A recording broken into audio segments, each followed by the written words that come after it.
We wanted to focus on two main areas as it relates to senior citizens. One, continue what we've been doing with long-term care facilities and nursing homes. The federal government has actually sent the Buy Next Now test directly to about 800 nursing homes throughout the state of Florida. We have over 4,000 total long-term care facilities, and so we are sending these tests to the remaining roughly 3,200 long-term care facilities. And of course, that could be used to continue with the screening of the staff, which if you do regularly, you may be able to pick up an infection and prevent it from spreading. But also, now that we have visitation back, we have not required tests in order to have visitation, because our view is you can mitigate and you have the PPE, and to say someone gets a test and then they get their results back 48 hours later, well, that may be accurate from when they took the test, but we don't know what's happened in the 48 hours. So we said, let's mitigate, focus on things like PPE, doing some of the basic things.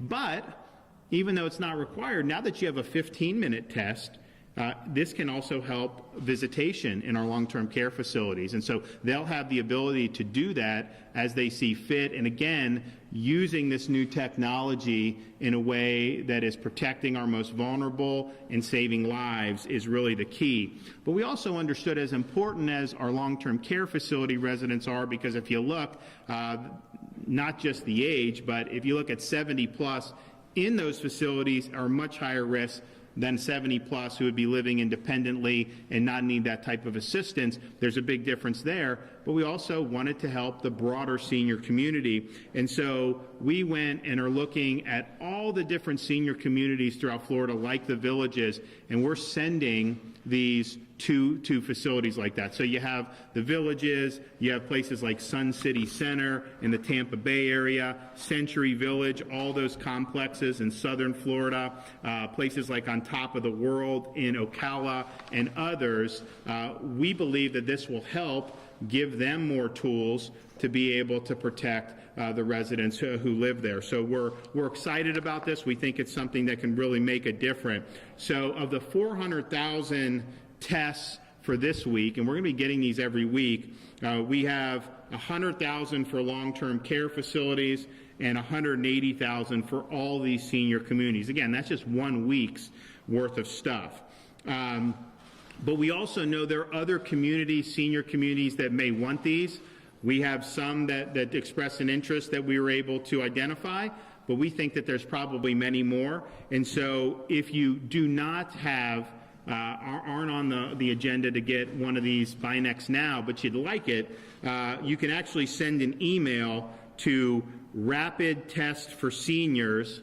Again, that's Rapid Test for Seniors at em.myflorida.com. Again, Rapid Test for Seniors at em.myflorida.com. You'll get an automatic reply that leads you to a survey where you can fill out your community's information, including a point of contact. And the way we view these as important for senior communities, one, it can help provide an ability to get quick test results. If you're doing some type of event amongst the seniors, then maybe they want to have that option. When people come and visit their family, you'd have an option to be able to have a quick test result. And again, the tests aren't the end-all, be-all. Doing the basic mitigation, the sanitation, staying home if you're sick, all that's still important. But it's an additional tool that can not only help identify virus and obviously keep it out of some of these communities, but also affirmatively allow seniors to be able to live and enjoy life and have the confidence that they can do that. So we think it's really, really important. We also have, in terms of the initial allotment, we have 60,000 tests that are going to be sent to our school districts throughout the state of Florida. And this will be for any student or teacher who develops symptoms and needs to be tested. What we found is, I think most are doing a good job of, if a student's sick, they're staying home. We do have all this on the internet now, so you still can keep up with your schoolwork. But if a student is either sent to school that's sick or becomes sick in school, you take the student out, isolate them, but then if you can get a 15-minute test and you get the negative, then you don't have to worry about isolating some of these other students. And I think what we found is there have been students that have been forced to isolate who are healthy. And I think healthy quarantining is not effective. It's not something that we want to see done on a large scale. So these tests really give you the ability to take that off the table. If you have somebody that's symptomatic, but is negative, then clearly you got to continue going on. So we want to keep as many students in the classroom as we can. We're also sending $60,000 to some of the sites that the state helps run, some of the test sites, like at the Orange County Convention Center, and those will be in operation sometime this week. So we've had some rapid testing going on already at some of these sites. Now every site will have 15-minute rapid testing. So we think that that's good. People, remember, when this all started, well, first of all, when it all started in February, I mean, the CDC actually took all the tests back. So we were in a situation, it's very hard to even get anybody tested. Then you had to send it to Atlanta. It took 5 days to get the results. We beefed up the testing capacity. When we saw the spike over the summer, you had huge numbers of people getting tested. A lot of these, this was not just in Florida, this was all over the country, but particularly the South.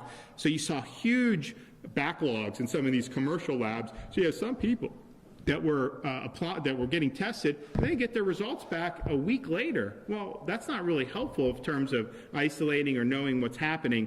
And so I think this technology is really, really good. I think it'll be able, you could get your result, you could just wait and get your result before you even leave. And I think that that's good. The rapid that we have had at some of these sites have been very popular, and so this will spread it out. It's also going to save the state a lot of money.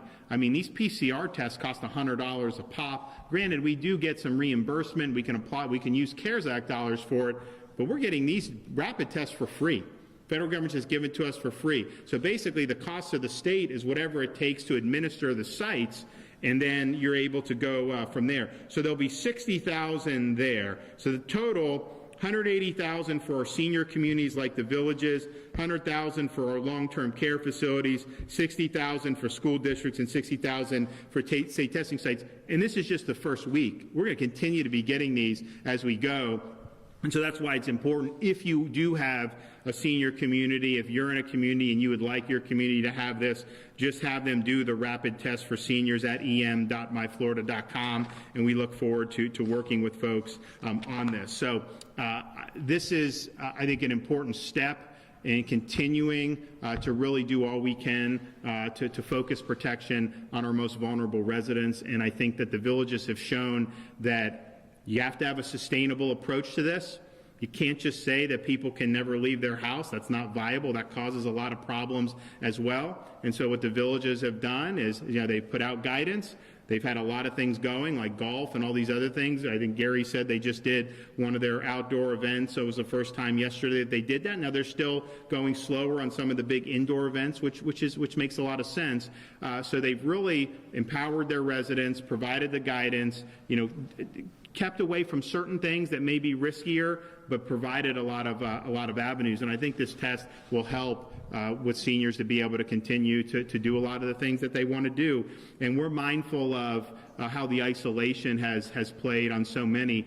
One of the really tragic, I think, results of this is when you looked at some of the nursing homes and the long-term care facilities. Yeah, you don't want a lot of people going in and bringing COVID. Obviously, that's life-threatening in that demographic. At the same time, you need to have the family connection. You need people to be able to be with their loved ones. And so by allowing the visitation, that's really been relieved a lot of anguish. It's alleviated a lot of loneliness for a lot of families throughout the state of Florida. And I would note that once we did that, and I'm not saying it's because of this, but you've seen a big decline in the number of positive cases at our long-term care facilities since the visitation went back. I think part of that is just because the prevalence has gone down throughout the region generally, but it just goes to show that you got to do this in a holistic way, and I think these tests are going to be able to help those folks as well continue to live a good life. Do we have a result now?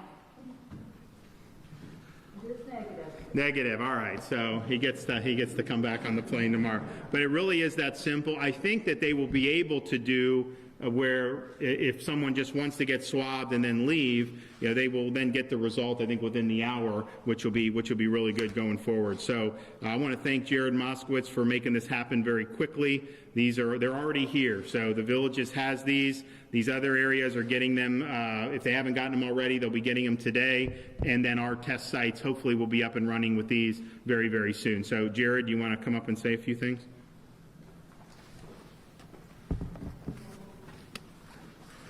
Governor, thank you. First, let me thank the folks behind me at the Villages and everyone that we've worked with since early March. Obviously the Villages is someplace we've been to time and time again since the pandemic began, but the folks here have really done a tremendous job. This was a place, obviously, that we were extremely worried about, and because of the hard work of the folks behind me and many more here, to make sure that the folks here could be safe and that they would have the resources that they need. And so, that's a real success story among what's been going on with the pandemic. So, from day one, the division has been extremely aggressive to make sure that the residents of the state of Florida have all the resources they need under the governor's direction. And so when there were no COVID tests in the very beginning of this, we made sure that we got COVID tests on the open market. When there were no swabs then available to collect the samples, we made sure that we were able to buy swabs from around the world and bring them here to the state of Florida so that we could do testing. At over the 60 state-supported testing sites, we've done now 1.7 million tests, and we've done more testing per capita than almost any other state in the country. When we saw the spike happening in nursing homes under the governor's direction, we instituted a 90-day testing program and conducted 1.2 million tests in our nursing homes and ALFs. It was the largest testing logistics mission in the country, in 4,000 facilities happening simultaneously. When hospitals needed help, the division helped move personnel, medical personnel, doctors, nurses, respiratory therapists into those hospitals, over 2,500 medical personnel, so that not only for personnel that they needed, but also to give doctors and nurses that have been working this pandemic since the beginning a little bit of a rest. And so that proved to be a successful model. We have distributed 70 million masks, 22 million gloves, 7 million gowns, 2 million face shields out to the public sector, to the private sector. Just recently, we made sure that Secretary of State's offices, the Supervisor of Elections offices had PPE for the upcoming election.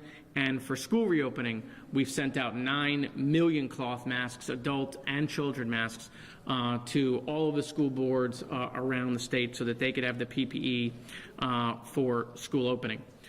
We also wanted to make sure that local governments had the resources, the financial resources that they needed. COVID's just not happening in a vacuum. We've had other disasters that have happened here, and a lot of local governments have dollars that they're waiting for reimbursement. So since January of 2019, the division has sent out $3 billion in reimbursement, $750 million of that since COVID-19 happened. And we're ready for the vaccine.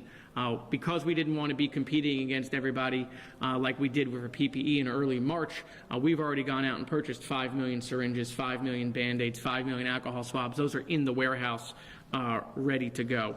And so, we'll make sure that these new Binax Now tests get out because of the ease of the packaging and the light of weight. A lot of this is literally going to go through UPS, FedEx. It's going to go through the mail, which is going to make this very easy to keep the ongoing distribution flowing. So we'll watch to see, obviously, what the burn rates are, and we'll make sure that we're keeping up with that. And so, as the governor announced, for those senior centers, send that email in. We'll make sure that we collect the data. We'll make sure that we're responsive. People can always reach me if they feel like they're not getting the attention they need. But we want to make sure that these tests get out and they get used, and we'll make sure that that happens. And by the end of the week, I expect to see all of these tests at our testing sites now, all our state testing sites. So folks will be able to get a rapid test, which will dramatically increase everybody's wherewithal and to take the requisite steps they need to take in the event they have a positive. Governor, thank you. And we're also, we have had, as I mentioned, some of the other rapid tests that have been going, but that's things that we had to pay for, which we were willing to do. we're going to continue using that. I think the contract is another, week or two. And then we'll be able to totally phase that out because we already have these here. So we'll save money on not having to send to the labs. But then even the rapid tests, we'll be able to displace what we're doing with this. So you're talking about, with all the testing, I mean, you're talking about probably tens of millions. Would you say tens of millions of dollars in savings for the state of Florida? Each month. And so, as these are $100 a pop, I mean, these labs have made a lot of money over the last 6 months. And so that'll be really, really good. So really want to thank the Trump administration for working hard on this and getting this out. I think that this will be very, very significant. Also, Jared and I, we are monitoring this hurricane in the Gulf of Mexico. Now, if you're in Northwest Florida, we want you to continue to take a look at it. The rest of Florida looks like it's not going to be any type of threat. It's been moving further west, and so if that track holds, then you'd probably see modest impacts in places like Pensacola. But as we saw just a few weeks ago with Sally, there was wobbles to the east, and so just keep an eye on it. Listen to your folks on the local level and heed instructions. But it's not something right now. We think it's going to be a really significant hurricane, but it looks like it's even tracking west of New Orleans. But we'll see. I think in the next 24 hours will be important to see whether that track solidifies or not.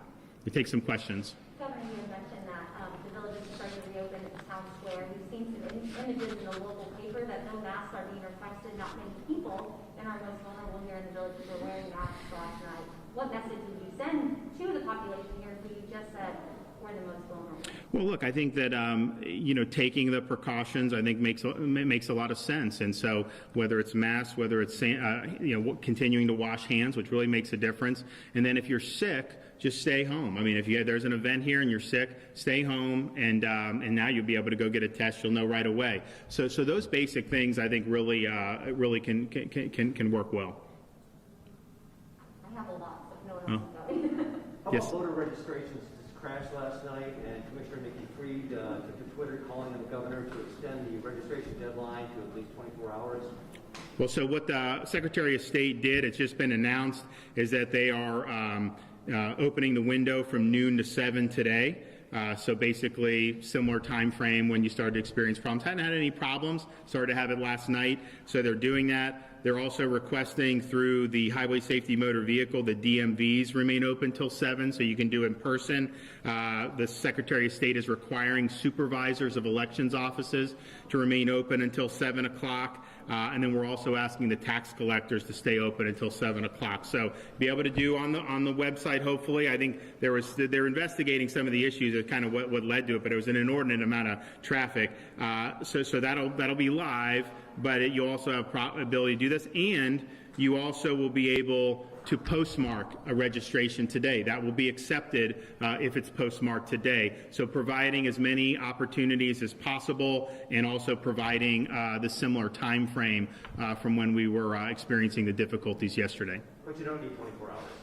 No, I think that it was about a 7-hour. Started to see problems around 5 o'clock. Obviously, the deadline was midnight, so this is a similar thing. And also, we really think it's important that there also be live people that can help, and that it's not just internet or nothing. Because I mean, you can have the best site in the world. Sometimes there's hiccups on it, and so this way, people, even when they get off from work, they're going to have till 7 o'clock where they could be able to go do that. And it's working now. Everything's working. Well, it's working now, but as you know, I mean, if 500,000 people descend at the same time, I mean, it creates a bottleneck, and that's what we see. So there were people who would go, they couldn't get through, and then they would try again, and they would get through, but it obviously wasn't smooth because you had so much traffic. So hopefully it'll be fine, but we also have these other ones, and that's why, when I said we want to have be able to go in person, particularly, to have things like supervisors open until 7, I think that gives people who had problems yesterday an ability to go in and do it that way, if that's the way that works for them. And speaking of voting, yesterday I was in Lake County, and some of the folks who were casting their ballots didn't even trust the ballot box outside. They wanted to hand deliver it. Many told me that they were worried about our local postal service because of messages coming from the top down. How confident are you in our postal service moving forward with this election? No, look, Florida, we don't. So there's a lot of confusion about some of the stuff with voting. We have what's called I mean, we call it vote by mail, but it's basically absentee voting. So if you want to go and ask for a ballot, they will send you a ballot. You request it, they send it to you. We know who requested it. We have a record of that. We know where we're sending it. And then you send it back, and it's safe. Obviously, you got to sign it. Your signature's got to match because we don't want other people voting for you. And I think that that's proven to be effective. I think the fear that some voters have is, you see, like I've seen these things out of like D.C. They're sending it to these homes, and you have people that haven't lived there for 20 years. You have people that are dead that are getting ballots sent. It's just a mass mailing of ballots regardless of whether it's requested. That, I think, is not a good way, but that is not what's happening in Florida. That does, I think, open up the possibility of fraud. But when you're specifically requesting it, they're writing your name on it, they're sending it back to you, you should be in good shape, and I think that it's worked well here. We obviously are going to see more mail voting than we have in the past, and I've told Laura Lee to make sure all those folks are ready to handle that and process that. Fortunately, in Florida, we're allowed to process the ballots as they come in once the window starts. There's some of these states, they're not allowed to even start that until the polls close. Well, that's going to take forever to be able to count that. So if we had to wait, man, we'd have millions of ballots that would just be sitting there. So all those ballots will be counted, will be either verified and counted by the time the polls close, except for the ones that come in at the very end. And so I think that that will make it much smoother. So yeah, people should have confidence. Send in the ballot back. We're not just sending out ballots to everybody under the sun. We're not sending them to dead people. And actually, I think you saw, I think in Manatee County, you had a guy that requested a ballot for a dead, maybe it was a spouse or someone in his family, and they caught him. And just people should know that the integrity of this is important. If you engage in that type of business, funny business, you will be held accountable. And so we do the vote by mail for a reason, because it is convenient for people. We've got a lot of folks who split time between Florida and other places. And then now with coronavirus, I personally think going into a polling place is totally safe, but some may not feel comfortable. They can do it. And that's what it's there for. It's not for people to try to game the system. Governor, back to the rapid test. You speak like this is a game changer for Florida here, developing those residents. Can you speak to your confidence in the accuracy of these, just to give that reassurance? People may think taking the labs out of the equation may be concerning, and it seems you have high confidence in So here's the thing with all this. None of these tests are 100%. It's just the reality. None of it's foolproof. What I think this test will do is, if you have live virus, it will pick it up. And if you're positive on this, then you can know that not only have you been infected, but you're actually carrying the virus at that point. Some of these lab-based PCR tests, as we've seen, they can pick up the dead viral fragments for weeks, sometimes months after the infection. Well, that's a problem, because then you may have been infected 2 months ago, you pop positive, and then you got to quarantine for 2 weeks. So I don't think this test is going to pick up those dead viral fragments. So it's a little less sensitive than the labs. But for me, I think some of those lab tests have been too sensitive. I think they've overshot some of these. And look, I mean, at the end of the day, in and of itself, is that necessarily a bad thing? No, but if it's attached to quarantining somebody who's not infectious, that's a big problem. And I think what the research has shown is, once you get infected, it kind of spikes up with the infectiousness, and then it really trails off. But you're not infectious for 14 days. You're really infectious for a much smaller window, maybe 5 or 7 days. But certainly once you get into 10 days, and especially if you don't have symptoms, the chance of you shedding that and infecting somebody else declines dramatically. So it's just a different type of test. And I think what happens is, when you've had an outbreak like you've seen throughout the South, and we're on the back end of when we had high test numbers, I guarantee you, of the PCR results we're getting now, I guarantee you probably 10-15% are dead virus that people are picking up. So I think this one is good, because if you pop positive, I think you have a good sense that you are actually positive, and you actually should isolate, which is right. If you're infectious, we want you to be isolating. We certainly don't want you to be having close contact with people. And the masks is not enough if you're infectious. I mean, it may stop some of it, but I think if you're infectious, you need to stay home. Don't say, oh, well, I can still do whatever as long as I have the mask on, because it's not 100%. So I think that you just have to understand none of these are foolproof. I think people have been pointing out at the White House, which is a different test than this, how everyone gets tested every day. Anyone that's going to be around the president is tested. I've been tested I don't know how many times. Every time I'm around them, they make me test. And it kind of gets annoying, but I mean, they've really been very diligent on it, and yet you still had virus get in. So none of this is 100%. This doesn't displace doing some of the basic mitigation. This doesn't mean you shouldn't be worrying about your sanitation and washing your hands. It doesn't mean that people don't need to stay home. It doesn't, if they're sick, it doesn't mean any of that. But I do think it's an added tool, and used properly, I think will be very beneficial for folks. Okay, well, we look forward to coming back very soon as you guys start to do more events. We want to come be a part of it, but really appreciate, I think, the villages and kind of how they've approached this. I think they've approached it from a way that was really evidence-based and rooted in the idea that whatever you're doing really needs to be sustainable. And so I think you've seen more golf rounds probably than you guys have ever had. So they're doing things which is healthy for them to do. And they're doing all these things while also keeping their safety paramount. So hats off to you. And I know we've had a lot of other communities throughout the state of Florida that have been doing the same.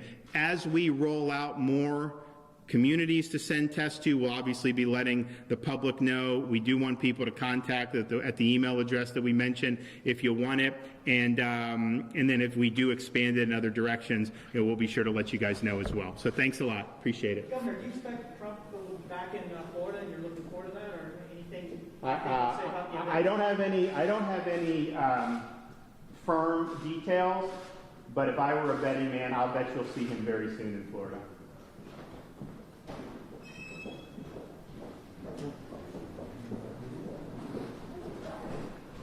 Good gentlemen. Thank you.